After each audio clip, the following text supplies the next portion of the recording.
Hi, my name is Megan Gidley and I'm the Director of Marketing with Connect. Welcome back to the Get Connected podcast. We're still in Acton, California with Johnny Flores, and today we're going to be talking about the bridle horse tradition, specifically the Hackamores, and we're just going to be expanding a little bit more on the topic. If you missed our first podcast with this topic, make sure you check it out now on our YouTube channel. Let's dive in. Johnny, welcome back. I know we talked last time about the history of the Hackamore and a lot of facts about how you use the Hackamore, where you get it, and so on. Today, I want to talk more about using the Hackamore in the real world.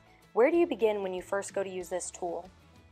I think the biggest thing to just remember for your first introduction to it is to do it when your horse is already kind of tired at the end of their day, after they've been worked.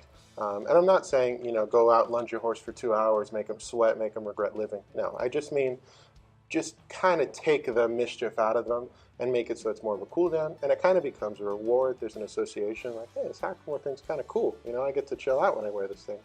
I think if you have a really hot horse or a horse with a lot of fuel, you may want to do it inside of a round pen where it's a little bit more of a closed environment. Because if your horse takes off, where's it going to go? You know what I mean?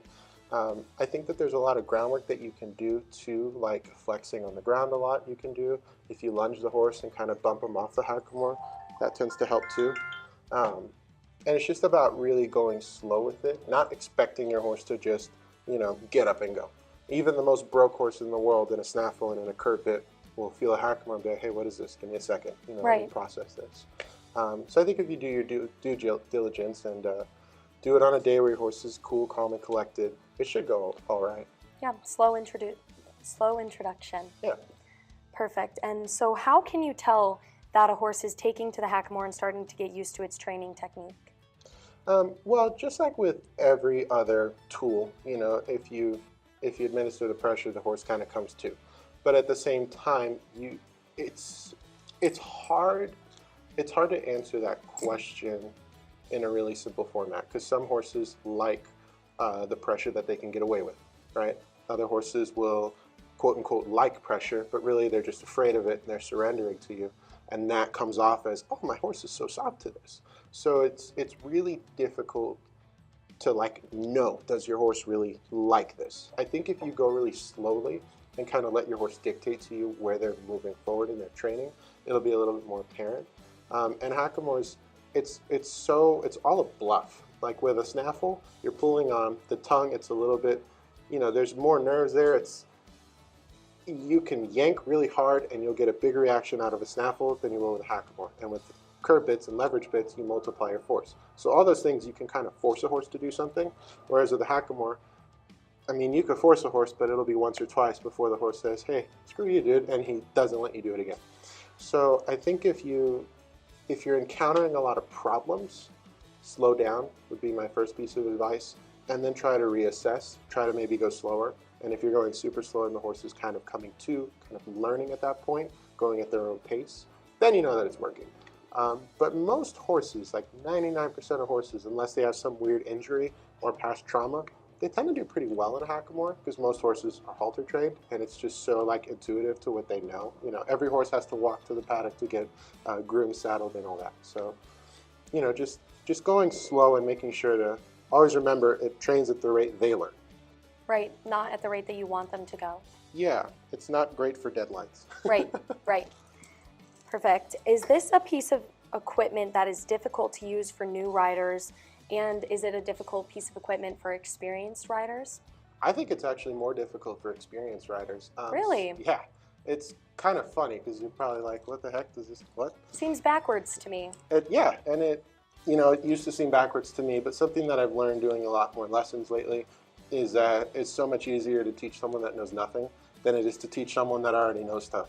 And whether that be because of arrogance or just built up habits, the point remains, it's so much harder to wipe that away and replace it. Way easier to paint on a blank slate. I think that everyone should learn how to ride in a Hackamore though, because it kind of fills in your holes as a rider. A lot of people force a horse to do things. This will teach them to learn how to switch it up a little bit. I think that people that stay in their little bubble training horses, stay in their little bubble with their equipment, they don't learn all these different tricks in the bag.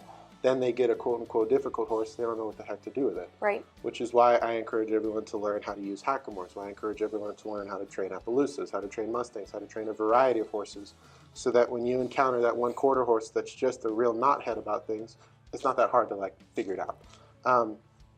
I do think though that if you're a novice rider, you should start in the round pen, so that if you do make a mistake and your horse does take off again, you know where you're going to go.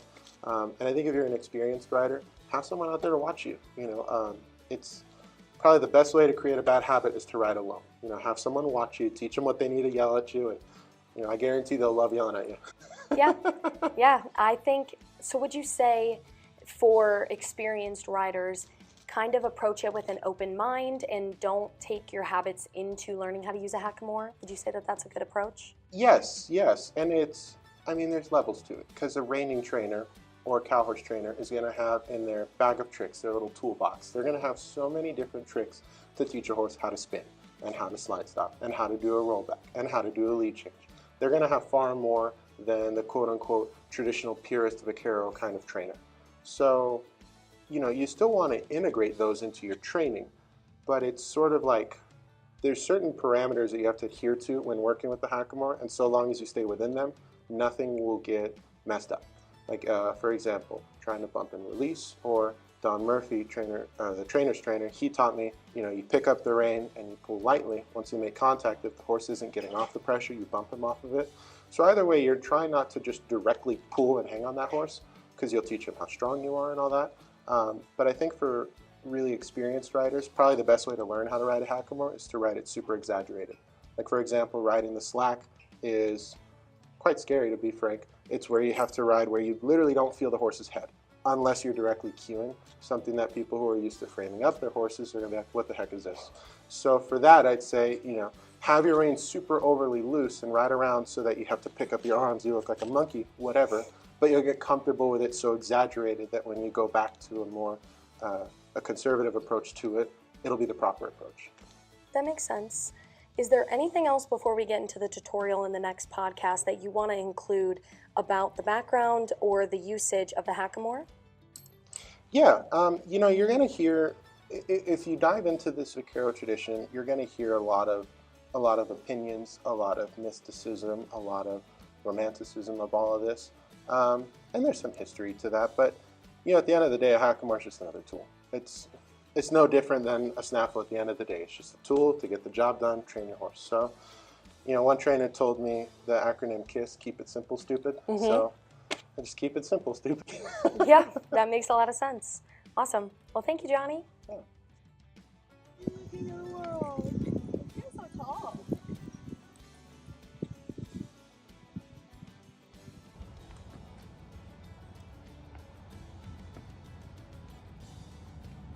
Okay. Cody! What? Right there! I'm kidding.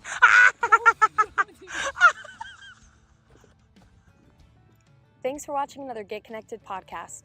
Make sure you stay tuned to our Facebook page and our YouTube channel for more. Have a great week.